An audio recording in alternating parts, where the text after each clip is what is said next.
Creators. I'm our Director of Operations, and Amanda Northcutt is our CEO.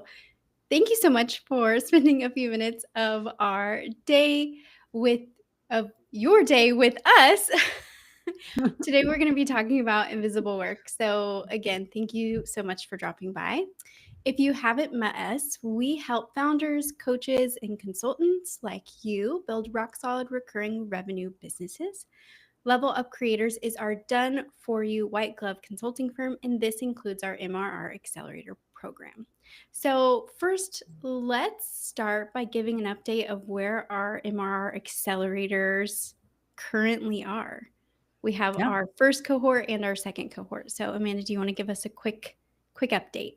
Yeah. Cohort 1 that started at the end of January is like rounding third base here. So the cohort officially ends on August 21st, and we are marching toward guarantees as quickly as we can.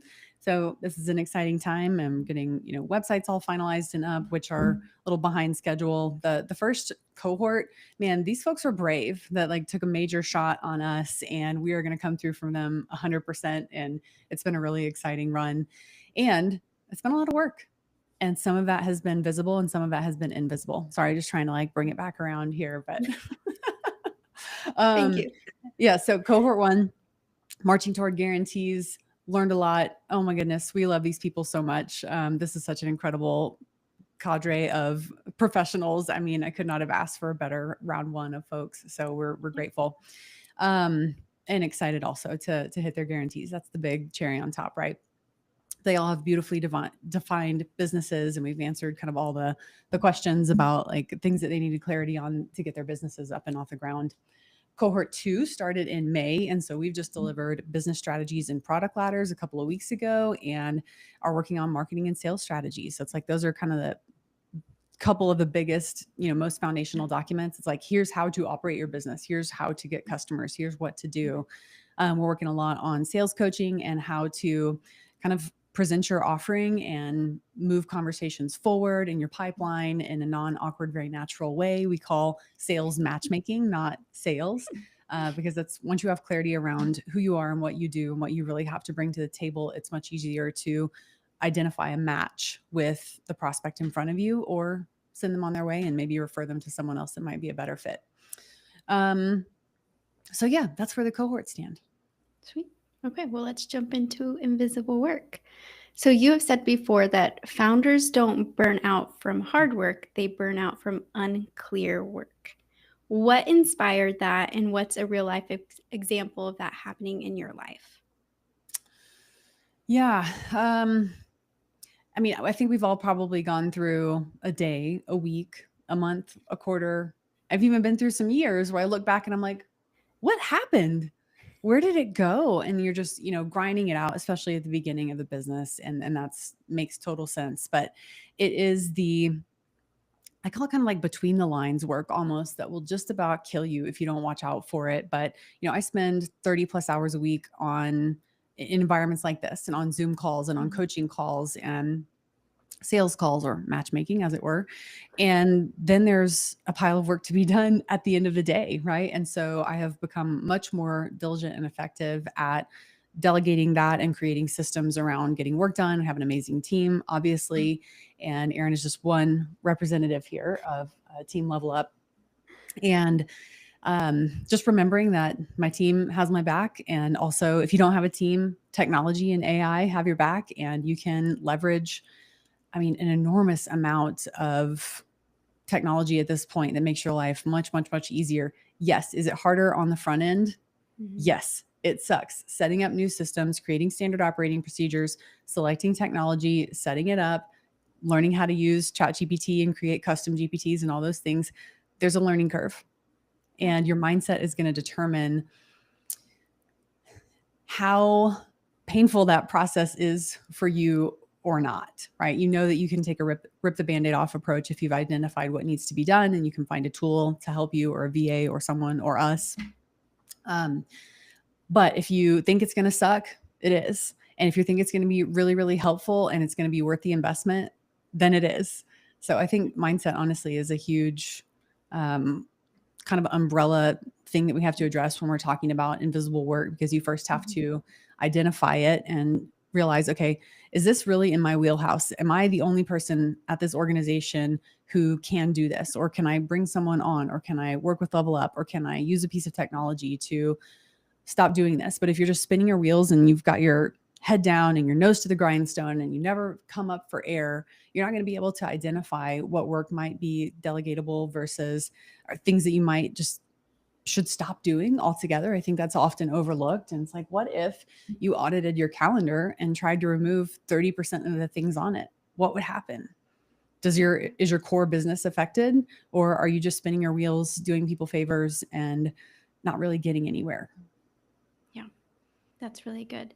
So when you go about discovering invisible work, what is your go-to strategy? Tracking my time. Yeah. Writing down what I'm doing. Like trying to actually get a data set in front of me about what I'm doing. And then you look at, the amount of time I spend in comments for Notion, or comments for Slack, or emails, or phone calls, or even now it's more like assigning out work at the end of phone calls. But it is a really, really revelatory exercise just to see where you spend your time. And yeah, it kind of sucks to track your time for a week or two, but guess what? It's really hard to get anywhere if you don't do kind of an audit and assessment. I just did a massive audit of my calendar because it's just gotten completely untenable. Like I just can't do it.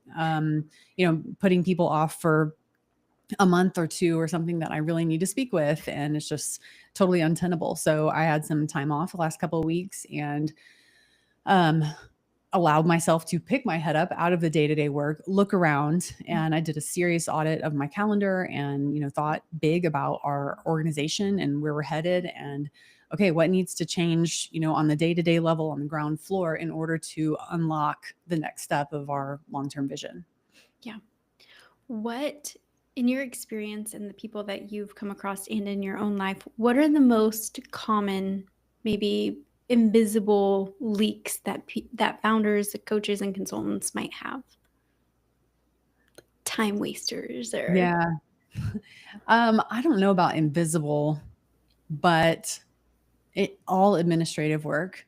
I'd ask like everybody that's considering the accelerator during our little matchmaking process, what they hate doing, like what tasks do you absolutely dread at work? And it's just like doing the books, responding to emails, doing, tax related paperwork and all those fun things that none of us enjoy. And so I don't know. Do you have something in mind? I wonder if you've seen something that I missed. No, I think admin work for sure. I think sometimes it's those things that pop up that feel really urgent in the moment, but maybe they're important, but they're not urgent. Or just even like almost like a mental model to help you prioritize what needs to get done right now. And then maybe just systems of like, okay, I know that I shouldn't allocate my 30 minutes to context switch to this small task, but I can add it to this Friday list of all these little things that I know that I need to knock out. So I think things like that really suck up your time, especially if you do communicate with a team. Sometimes scheduling like just a head down block of like, I need to get through this really important work, which means I don't open an email or a Slack message or anything that's going to jump me to a new task. So being really diligent to give yourself time and space to work and complete your actual task, maybe adding blocks to your calendar to do those things. So for me, it's the small tasks that really sneak up and steal your time.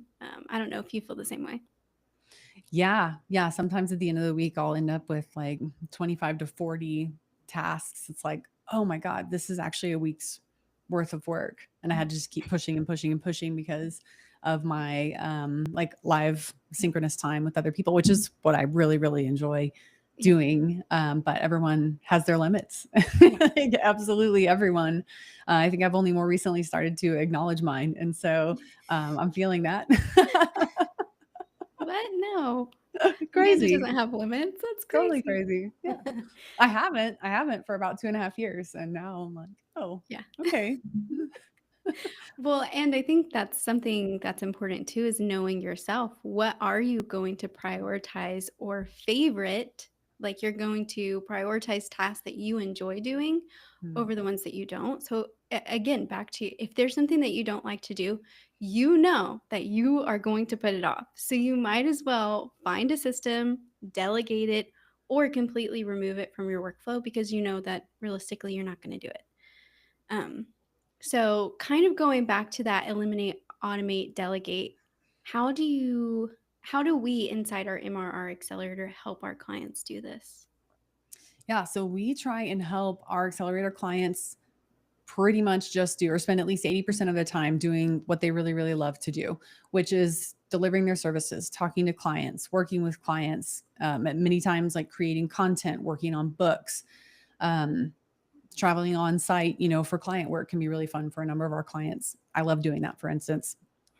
And so we are really, really diligent about understanding every single step that it takes every day, week, quarter, and year to run their operation.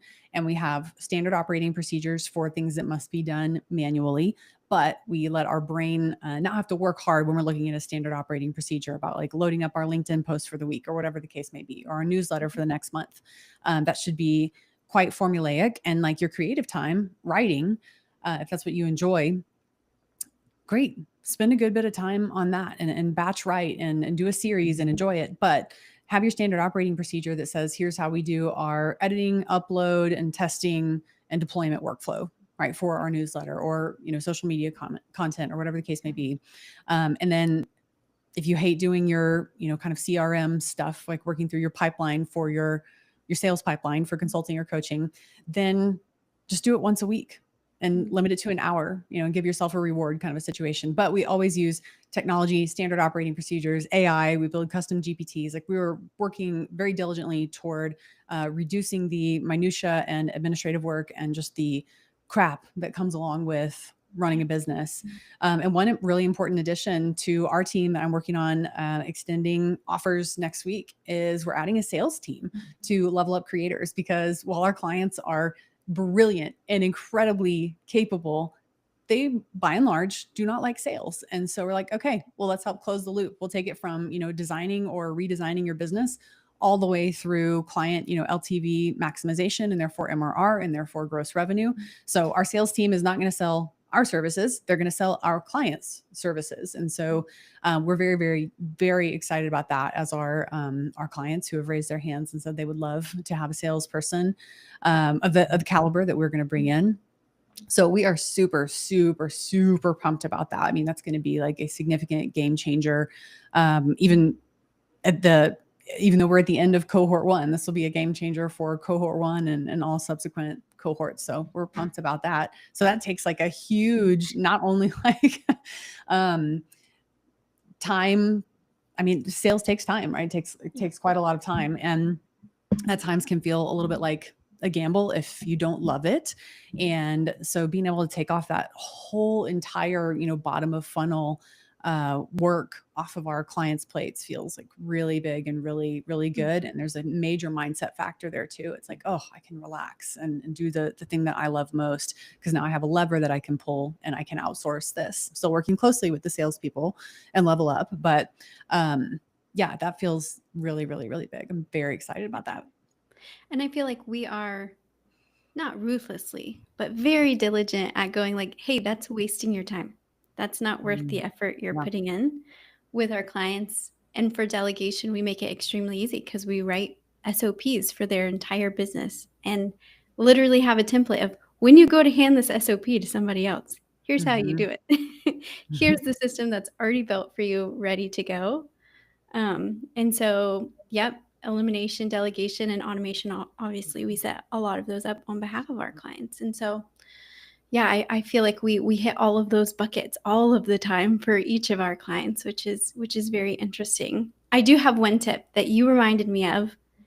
If there is a task that you don't like, there is this newer idea to romanticize the small. So make it a thing. Hmm. Treat yourself. If you hate answering emails, take yourself to your favorite coffee shop, treat yourself to a coffee and say, While I'm here, I'm going to answer every single email that is in my inbox, and I'm going to treat myself and make it a fun little task instead of something that feels dreary. So here's Yes. your tip. Yes. I love that. Small rewards. I'll do that. Like, okay, I'll go out and shoot baskets for 15 minutes. I'll walk the dog. I'll Yeah. do something, whatever it is. And then just real quick, if you don't know us very well in our accelerator process, during the accelerator, we are your full fractional team and we're just doing, we're doing all the work that is not, delivering your consulting services and doing sales calls, except for now we are moving forward for those who raise their hands. But I think that's an important thing. It's not just for handing you an instruction manual. That's for once the accelerator is over. It's easy to cut the cord from us. You own all your tooling and everything like that. So yeah, if you want to bring on a VA, it's easy to just plug and play. Here's your manual. Here's video instructions for everything, tech enablement library, SOPs, custom GPTs, ready to roll. Yep. You want it, you got it. That's our motto. Okay, guys, thank you so much for joining, and join us next week for another MRR Accelerator update and another business strategy. Bye.